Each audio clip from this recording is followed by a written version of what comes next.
Chegamos agora à nossa última lição desta série sobre a natureza da teologia reformada e olharemos para o acróstico Tulip, que nos últimos dias fizemos ajustes aos termos que são incorporados nele.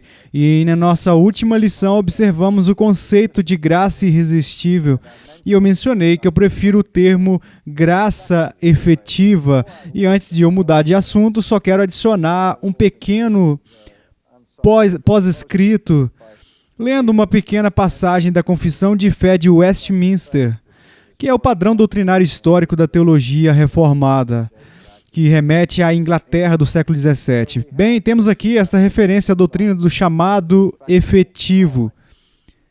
Diz o seguinte: todos aqueles que Deus predestinou para a vida, e apenas aqueles, Ele se compraz em seu desígnio e tempo aceitável em efetivamente chamar, através da palavra e do Espírito, para fora do estado de pecado e morte no qual estão por natureza, a graça e salvação por Jesus Cristo, iluminando suas mentes espiritualmente e salvificando para entender as coisas de Deus, removendo seus corações de pedra e dando-lhes um coração de carne, renovando suas vontades e por sua onipotente força determinando-os ao que é bom e efetivamente trazendo-os a Jesus Cristo, ainda que eles venham livremente, tendo recebido disposição por sua graça. Agora, faço esta referência mais uma vez à eficácia da graça da regeneração, não para prolongar nossa última sessão, mas como uma ponte para o ponto final do acróstico Tulip, que nos traz ao P. E agora eu estou certo de que ficarão felizes em saber que não vou alterar essa letra. E a letra significa perseverança dos santos. Contudo, embora eu não vá mudar a letra, vou fazer uma mudança na palavra. Eu acho que também esse pequeno slogan, perseverança dos santos, seja perigosamente enganoso. Porque, novamente, ele sugere que o perseverar é algo que nós fazemos, algo que parte de nós mesmos. Agora, eu creio, é claro, que os santos perseveram na fé e que aqueles que foram efetivamente chamados por Deus e que foram renascidos pelo poder do Espírito Santo aguentam até o fim. Então, eles perseveram. Mas eles perseveram não simplesmente porque são muito diligentes em seu uso das misericórdias de Deus, mas a única razão que nós podemos dar para continuarmos na fé até o último dia não é tanto porque nós perseveramos, quanto porque fomos preservados. Então eu prefiro o termo preservação dos santos, porque o processo em que somos mantidos no estado de graça é alcançado por Deus. Agora nós lemos essa afirmação da confissão sobre Deus nos chamando efetivamente à fé, que a regeneração nós chamamos de iniciativa divina. E se refere ao primeiro passo na nossa transformação. Assim como entramos neste mundo através do processo de nascimento biológico, o renascimento não se refere ao todo da vida do novo cristão, mas ao início dela, ao primeiríssimo passo. O passo que é alcançado por iniciativa de Deus, quando Ele desperta as nossas almas da morte espiritual para a vida espiritual. Então, nós chamamos de iniciativa divina, o ponto inicial. E é um início que é executado, digo novamente, por Deus.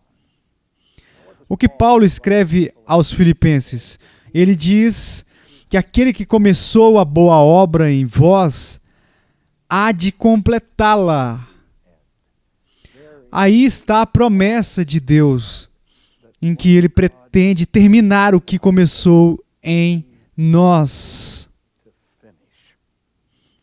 O antigo axioma na teologia reformada sobre a perseverança dos santos é: se você tem, isto é, se você tem fé genuína e em nosso estado de graça salvífica, se você tem, você nunca perderá. E se você perder, você nunca teve. Então nós sabemos que há muitas pessoas que fazem profissões de fé e que depois se desviam e rejeitam suas profissões de fé. Como João escreve no Novo Testamento, havia aqueles que deixaram a companhia dos discípulos, e João fala deles, que aqueles que saíram do nosso meio nunca estiveram de fato conosco. Agora, eles estavam com eles em termos de aparência externa antes de partirem, antes de deixarem a companhia dos discípulos de Jesus. Eles fizeram uma profissão de fé pública e Jesus deixa claro que é possível fazer isso mesmo quando você não possui o que você está professando. Lembre-se de Jesus dizendo: este povo honra-me com os lábios, mas o seu coração está longe de mim. E ele até lamenta no fim do sermão dizendo que no dia do julgamento muitos virão a ele dizendo: Senhor, Senhor, não fizemos isso em teu nome, não fizemos aquilo em teu nome, e ele os mandará embora, dizendo: apartai-vos de mim, vós que praticais a iniquidade. Nunca vos conheci. Não dirá: eu vos conheci por um período e depois vocês me traíram. Não, não, não. Vocês nunca foram parte do meu corpo invisível, da igreja invisível. O mesmo tipo de comentário é feito por Cristo a respeito de Judas. Judas, que foi chamado de filho da perdição desde o início. E em sua oração sumo sacerdotal, Jesus ora para que aqueles que o Pai lhe deu nunca se percam e que ninguém nunca os arrebatará de sua mão. E ele agradece ao Pai, porque todos aqueles que o Pai lhe deu vieram a ele e nenhum deles se perdeu. E nós podemos enumerar pelos próximos minutos centenas de passagens similares no Novo Testamento que contém afirmações dos apóstolos, que as pessoas que permanecem em Cristo têm uma herança futura, que foi estabelecida desde a fundação do mundo, e que um dia ouviremos o Pai dizer: venha, meu amado, herde o reino que foi preparado para você desde a fundação do mundo. Mas, novamente, o ponto que eu quero ressaltar é essa perseverança na fé. Ela não é algo que depende da nossa força. Mesmo depois de regenerados, ainda deslizamos em pecados. E não apenas em pecados, mas em sérios pecados. E dizemos que é possível para um cristão estar engajado em uma falta muito grave. Nós falamos de desviados, falamos de deslizes morais e etc. Não consigo pensar em nenhum pecado, exceto a blasfêmia contra o Espírito Santo, que um cristão verdadeiramente convertido não seja capaz de cometer. Quando falamos, por exemplo, no modelo de Davi no Antigo Testamento, em que Davi era, de fato, um homem segundo o coração de Deus, ele era certamente um homem regenerado, ele tinha o Espírito de Deus nele, ele tinha uma firme e profunda paixão pelas coisas de Deus, e ainda assim, esse homem não apenas cometeu adultério, mas também esteve envolvido em uma conspiração para fazer o marido da sua amante ser morto na guerra, que era de fato uma conspiração de assassinato. E isso é algo muito, muito sério. E nós vemos o sério nível de arrependimento ao qual Davi foi trazido como resultado nas palavras do profeta Natã a ele. Mas o ponto é que Davi caiu. E caiu seriamente. Assim como o apóstolo nos adverte contra ter uma visão orgulhosa sobre nossa própria força espiritual. E ele fala, aquele que pensa estar de pé, cuidado para que não caia. E nós caímos e caímos longe da graça. Não que caiamos inteiramente fora, mas caímos longe em atividades muito sérias. Nenhuma mais séria do que aquela do apóstolo Pedro, que publicamente, praguejando, mesmo sendo alertado previamente, rejeitou a Jesus Cristo. Jurou que nunca o havia conhecido. Uma traição pública contra Cristo. Ele cometeu traição contra o seu Senhor. Você se lembra que antes daquela ocasião, quando estava sendo avisado dessa eventualidade, Pedro disse, isso nunca aconteceria, ele nunca se comportaria de tal maneira. E você lembra do aviso de Jesus? Simão, Simão, eis que Satanás vos reclamou para vos peneirar como trigo. Eu, porém, roguei por ti, para que a tua fé não desfaleça. Tu, pois, quando te converteres, fortalece os teus irmãos. Agora, bom, ele caiu, mas ele retornou. Ele foi restaurado.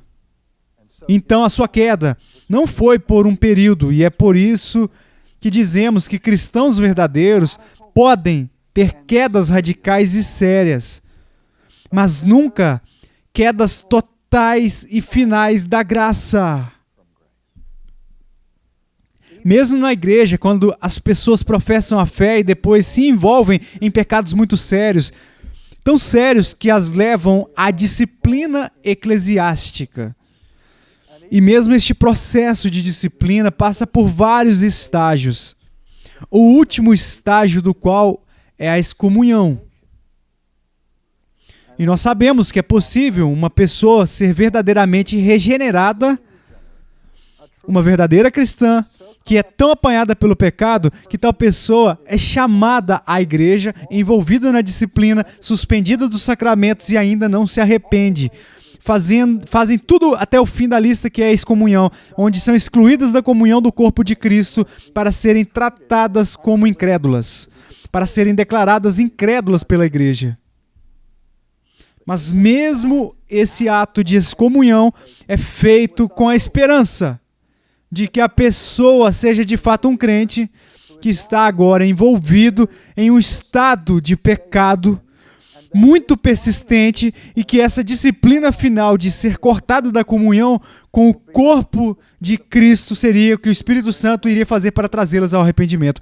E nós vemos esse exemplo encontrado assim, no Novo Testamento, a situação de Coríntios com um homem incestuoso. Vocês se lembram como a igreja não estava fazendo nada para disciplinar este homem que estava vivendo uma vida escandalosa, até que o apóstolo os repreendeu, os admoestou e ordenou que o excomungassem. Agora, o que aconteceu quando ele foi excomungado? Ele se arrependeu e ele solicitou readmissão na igreja e a igreja não deixava voltar. Então, Paulo teve que voltar e dizer, olha, o propósito de tal excomunhão era provar o seu arrependimento e agora que ele está arrependido, recebam-no. E até mesmo Cristo também recebeu Pedro de volta na família após aquele ato de traição. Então, de novo, o pecado do cristão pode ser radical e sério, mas nunca total e final. Então, como julgamos as pessoas que fizeram uma profissão de fé, talvez em nossa presença, e depois as vemos mais tarde rejeitando a fé? A primeira coisa a se fazer é fazer um julgamento de amor, pois você não sabe o real estado da sua alma. Esta é uma desvantagem que temos. Eu não consigo ler o coração de ninguém. Você não consegue ler meu coração e eu não consigo ler o seu.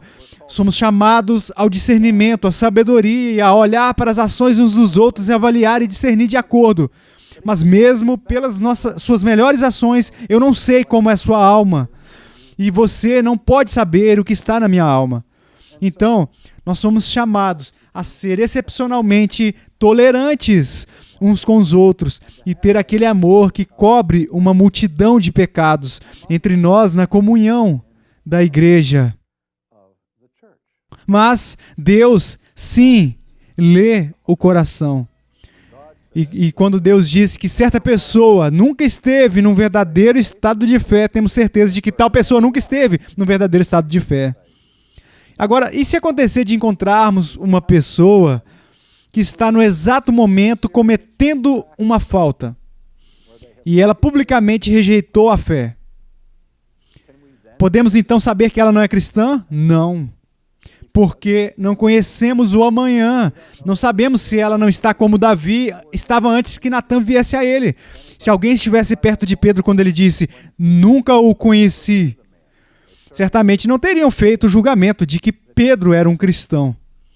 Porque o flagrariam no meio dessa terrível queda. Mas ainda podemos esperar com as pessoas que nos abandonaram, que é temporário. E que elas voltarão. E que apenas temos que reconhecer que uma ou duas coisas podem ser o caso.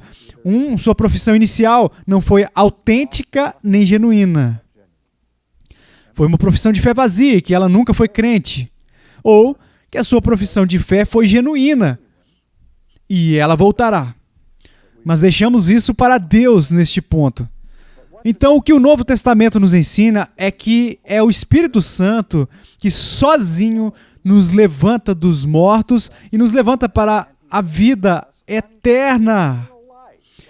Todo o propósito da eleição de Deus é trazer o seu povo seguramente ao céu. Então, o que ele começa, ele promete finalizar. E ele não apenas inicia a vida cristã, mas o Espírito Santo, como santificador, o convencedor e o auxiliador, está lá para auxiliar em nossa preservação. Dois importantes termos são ditos a respeito da obra do Espírito na vida do cristão, que são relacionados com essa ideia da preservação. Um é o termo selado pelo Espírito Santo e o segundo é que nos é dado o penhor do Espírito. Vamos pegar o segundo termo primeiro. O termo penhor do Espírito é tirado da linguagem comercial dos tempos bíblicos. E a única coisa que eu consigo pensar como um paralelo é o penhor de garantia que alguém dá quando vai comprar uma casa. Quando você assina o contrato inicial, você dá uma parcela de dinheiro como pagamento inicial, que é uma promessa de que você pretende fechar negócio e pagar o resto que é devido. E para mostrar o seu penhor, você faz esse pagamento inicial. E eu sei que há pessoas que pagaram penhor de garantia que falharam em continuar. Talvez não tenham sido sinceras para começar. Ou talvez houve circunstâncias que tornaram impossível continuar. Mas, amado, Deus Espírito Santo lhe é dado pelo Pai como penhor. Quando o próprio Espírito está habitando em você, é o penhor do Pai pelo seu futuro. Você realmente duvida que o Pai terá sucesso em trazer o pagamento final? Não possuímos apenas uma mão cheia de dinheiro, mas o Espírito do próprio Deus que habita é a promessa de Deus para finalizar a obra. E Ele não nos dá apenas o penhor do Espírito, mas Ele nos sela no Espírito Santo. Deus escreve nossos nomes no livro da vida do Cordeiro, não com lápis. Ele escreve para a eternidade. E que Ele nos sela no amado para toda a eternidade. Agora, finalmente, uma das razões pelas quais temos confiança em nosso futuro não é apenas pelo ministério do Espírito Santo que mencionei rapidamente, mas mais importante, por causa da obra contínua de Jesus. Às vezes temos a tendência de pensar que quando Jesus veio, e viveu a sua vida de perfeita obediência e cumpriu todas as demandas da lei que falhamos em cumprir. E por seu caminho de obediência, pagou o preço pelos nossos pecados com sua perfeita expiação. Ele fez tudo o que precisávamos que ele fizesse por nós. Mas esquecemos que quando ele ascendeu ao céu e assentou à destra de Deus e foi entronizado como o Rei dos Reis e Senhor dos Senhores, ele não estava indo apenas por seu papel real, mas ele também entrou no céu como nosso grande sumo sacerdote. E a principal função de nosso sumo sacerdote, conforme ele nos diz, é interceder por nós diariamente diante do Pai. Jesus ora por mim, pela minha salvação final. Agora, ele não apenas ora por seus discípulos em João 17, que eles nunca seriam arrebatados da mão de Deus, mas ele ora para que nós sejamos preservados. Agora, de novo, olhe para Judas e Pedro. Ambos traíram a Cristo. Um era um crente, o outro não. As ações de ambos foram repugnantes ao extremo. Total traição de Cristo. Ambos foram previstos por Cristo. E quando ele disse a Judas o que ele faria, ele finalizou os comentários dizendo a Judas: o que tens a fazer, faça rápido. E o despediu. Mas quando fez o mesmo tipo de previsão sobre o comportamento de Pedro, como já mencionamos, Satanás vos reclamou e etc. Você se lembra do que ele disse? Mas Simão, eu roguei por vós, para que quando se converterdes, não se te converterdes, para que quando se converterdes, fortalece teus irmãos. Minha confiança em minha preservação não está em minha habilidade de perseverar, mas minha confiança repousa no poder de Cristo de sustentar-me em sua graça e pelo poder de sua intercessão por nós, ele nos trará em segurança.